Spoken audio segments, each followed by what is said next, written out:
Tax बचाने के tips. हर कोई चाहता है कि हम अपनी कमाई पर ज़्यादा टैक्स ना दें। टैक्स बचाने के कई तरीके होते हैं, लेकिन अक्सर लोग इन तरीकों से अनजान होते हैं। इसीलिए आज हम आपको कुछ स्मार्ट तरीके बताएंगे जिनकी मदद से आपकी पत्नी टैक्स बचाकर आपकी वित्तीय स्थिति को मजबूत कर सकती है। ज्वाइंट होम लोन लेकर बचाए टैक्स। अगर आपकी पत्नी भी कमाती है तो ज्वाइंट होम लोन लेना फायदेमंद रहता है।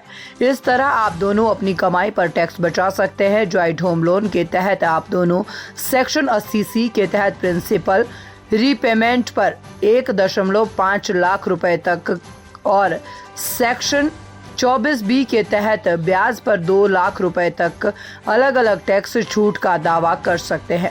इस प्रकार आप दोनों मिलकर कुल 7 लाख रुपए तक की टैक्स छूट पा सकते हैं।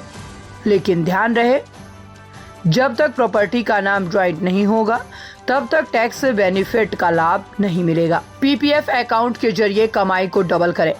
अपनी कमाई को डबल करने के लिए आप और आपकी पत्नी दोनों के नाम से अलग अलग PPF अकाउंट खोल सकते हैं। दोनों अकाउंट में 1.5 लाख रुपए तक का निवेश करने पर आप टैक्स बेनिफिट क्लेम कर सकते हैं। इस प्रकार कुल 3 लाख रुपए तक के निवेश पर टैक्स बेनिफिट का दावा कर सकते हैं। तो अब कमाई हो गई डबल। NPS अकाउंट खोलकर करें टैक्स बचत। अपनी पत्नी के नाम पर एक NPS अकाउंट खोलकर करें टैक्स बचत। अपनी पत्नी के नाम पर एक NPS यानी नेशनल पेंशन सिस्टम अकाउंट खोलें। दोनों अकाउंट में निवेश करने पर आप सेक्शन 80CCD 1B के तहत 50,000 रुपए तक का अतिरिक्त टैक्स बेनिफिट क्लेम कर सकते हैं।